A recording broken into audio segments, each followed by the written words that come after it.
The rain pattered against the floor-to-ceiling windows of TechFin Solutions headquarters, matching my mood as I watched CEO Mike Peterson pace behind his mahogany desk. For 3 years, I'd been the invisible force driving this fintech startup from a humble office above a coffee shop to a gleaming tower in downtown San Francisco. Now, watching Mike's reflection in the rain-streaked glass, I could see the betrayal coming. "Alex, we need to talk about the InvestSmart app launch," Mike began, his practiced CEO voice carrying that false note of concern I learned to recognize. At 35, he looked every inch the Silicon Valley success story. Tailored suit, perfect hair, and a smile that had charmed millions from investors. I remained silent, already knowing where this conversation was heading. "The board has some concerns," he continued, settling into his ergonomic chair. "They feel the direction you're taking with the AI algorithms is too risky. We need to make some changes." I almost laughed. The board's concerns had nothing to do with my algorithms. The real story had started 3 weeks ago when I overheard Mike in a private meeting with our largest investor, promising them complete control of my revolutionary investment prediction system. A system that had taken me 3 years to perfect. "What kind of changes?" I asked, keeping my voice neutral. Years of being underestimated had taught me the value of appearing calm, even when your world is being pulled apart. Mike leaned forward, his expensive watch catching the fluorescent light. "We're bringing in a new development team. Jeremy Kingston from Goldman Sachs will be taking over as CTO. Your role will be redefined." Jeremy Kingston, the same man who tried to poach me 2 years ago, offering triple my salary to jump ship. I declined, loyal to what I thought was my company, my vision. Now I understood why he'd stopped pursuing me. He found an easier way to get my work. "Redefined?" I echoed, watching Mike squirm slightly under my steady gaze. "Look, Alex," he sighed, dropping the corporate speak, "you're brilliant with code, nobody denies that.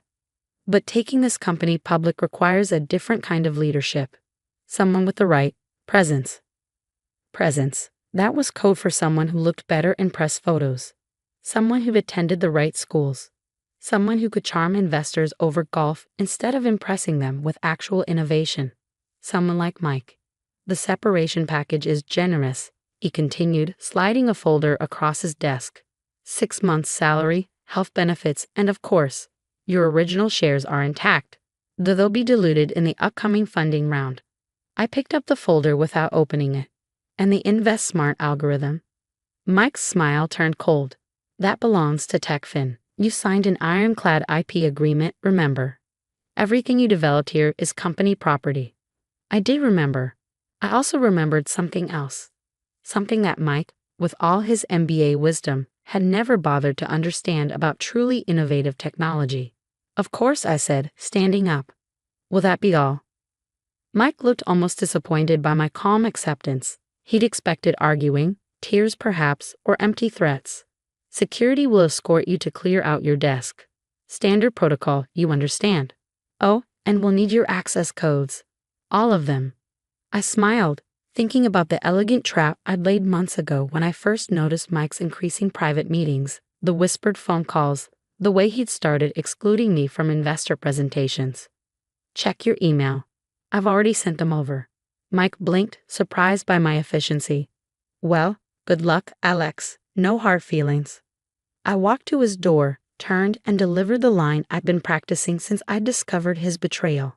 Interesting choice of words. "Mike, luck is exactly what you're going to need." 20 minutes later, I walked through the lobby, cardboard box in hand, nodding to the security guards who'd watched me pack up 3 years of my life. In my pocket, my phone buzzed with concerned messages from my team. But I didn't respond. They'd understand soon enough. As I stepped into the San Francisco rain, I heard Mike's voice floating from the still-open elevator. "Kingston? Yeah, it's done. No problems. Get your team ready. We announce the leadership change tomorrow, then fast-track the launch. The investors are getting antsy." I smiled, thinking about the complex web of code buried deep in the InvestSmart system. Mike thought he'd stolen my life's work, but he'd missed something crucial. In programming, as in life, the devil is in the details. Opening my umbrella, I began walking toward the BART station, mentally counting down. In exactly 12 hours, when the Asian markets opened, the first phase of my backup plan would activate. By the time Mike and his new team figured out what was happening, it would be far too late.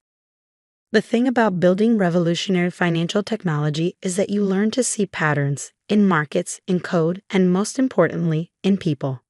I'd seen the pattern of Mike's betrayal forming months ago, and I prepared accordingly. Settling into the train seat, I pulled out my phone and sent one brief text to a number I'd been saving for just this moment. Green light on protocol winter. Execute at market open. The response came back instantly. Confirmed. Standing by. I leaned back, watching the city lights blur past the rain-streaked window, and thought about what tomorrow would bring. Mike thought he'd won, thought he'd secured his golden parachute at my expense. He had no idea that he'd just initiated a sequence of events that would shake the very foundation of his carefully constructed world. Tomorrow would be interesting indeed. The next morning, I sat in my favorite coffee shop across from TechFin's headquarters, laptop open, watching the chaos unfold through the financial data streaming across my screen. Right on schedule, at 9:30 a.m. Eastern Time, the first tremors of what I'd set in motion began to appear. My phone buzzed. A news alert from TechCrunch. TechFin Solutions announces leadership shakeup ahead of major product launch. The article featured a photo of Mike and Jeremy Kingston both smiling confidently, promising revolutionary changes to the financial technology sector. If only they knew what was coming. At precisely 9:45 a.m., my phone rang. The caller ID showed Lisa Chen, Goldman Sachs Investment Division. "Morning, Lisa," I answered, taking a sip of my espresso. "Alex, what the hell is going on?" Lisa's usually composed voice carried an edge of panic. The compliance team just flagged serious anomalies in TechFin's InvestSmart documentation. The entire $50 million funding round is on hold. I smiled, remembering the careful breadcrumbs I'd laid in the system's documentation. "Really? That's concerning. Have you spoken with Mike Peterson about it?" "He's not answering his phone," Lisa replied. "Alex, you know something. Talk to me. Check the algorithm's core validation protocols," I suggested, particularly the sections authored by the supposed development team over the last 6 months. I heard rapid typing on her end, followed by a sharp intake of breath. These timestamps, these signatures. "Alex, are you saying?" "I'm not saying anything, Lisa. The code speaks for itself." Another call beeped in. Mike Peterson. "Got to go, Lisa. Keep digging." I switched calls, putting my phone on speaker so I could continue watching the market data on my laptop. "What did you do?" Mike's voice was barely controlled fury. "Good morning to you too, Mike. Enjoying the new leadership transition?" "Goldman just froze our funding. The other investors are calling. The system's throwing up red flags everywhere." "Interesting," I cut in.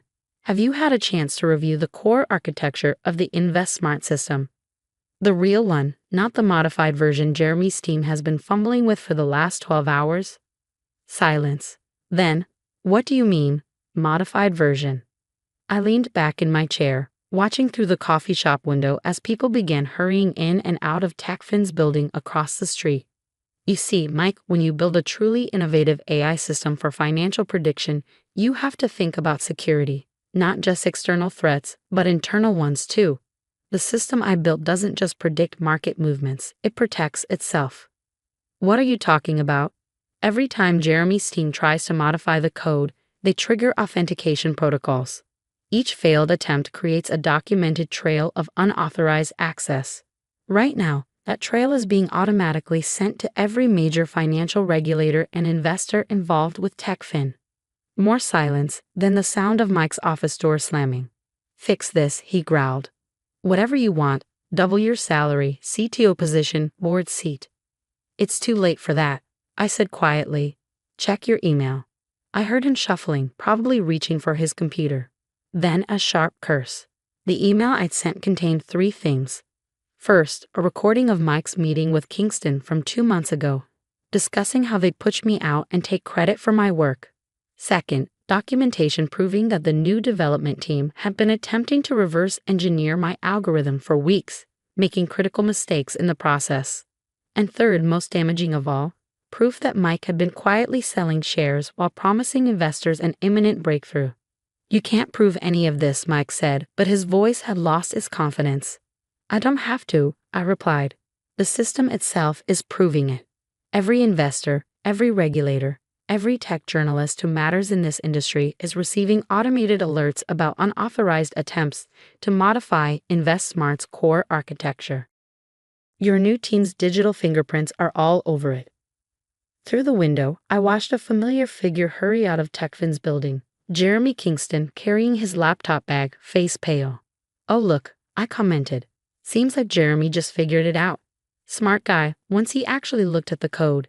He probably realized that every change they made last night wasn't just failing. It was documenting their attempts to steal proprietary technology. My laptop pinged, another news alert. TechFin shares halted trading amid regulatory concerns.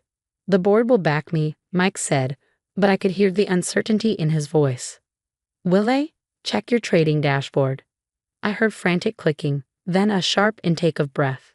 The elegant trap I'd laid was now fully visible. Every unauthorized attempt to modify the system had triggered not just security protocols, but also trading algorithms. The system had been quietly hedging against TechFin's own stock, creating a perfect record of when and how the attempted theft had occurred. "You're destroying the company," Mike whispered. "No, Mike, I'm saving it. From you." My phone buzzed with a text. "Lisa again. Board emergency meeting called. They want to talk to you." "Listen carefully," I told Mike. "In about 2 minutes you're going to get a call from the board. They just received comprehensive documentation of everything that's happened. They have 2 options: remove you in Kingston, reinstate me with full control of InvestSmart's development, or watch their $200 million investment turn to ash when the markets grasp what you tried to do." "You planned this all along," Mike said slowly. "Every time we thought we were pushing you out. I was documenting your attempts to steal my work," I finished. "The system did exactly what it was designed to do: protect assets from theft, whether external or internal. The fact that it protected its own creator, that's just elegant programming." His office phone started ringing in the background. "Better answer that," I suggested. "Oh, and Mike, remember what I said about luck? Turns out you needed more than that. You needed integrity." I ended the call and turned back to my laptop, watching as the story exploded across tech news sites. Within hours, Mike and Kingston were out. The board had called an emergency session, and I had 7 missed calls from various venture capital firms. By evening, I was sitting in the same boardroom where Mike had fired me, but this time I was the one behind the mahogany desk.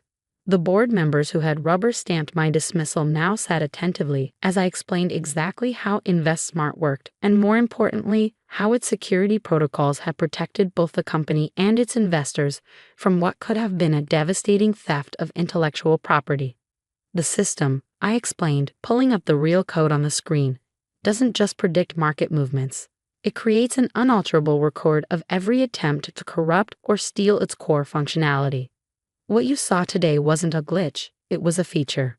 "And a frozen funding?" one board member asked. "Will be released as soon as we submit the correct documentation, the real documentation." The system's security protocols didn't just protect the code, they protected the company's integrity. Without that, we'd have nothing worth investing in.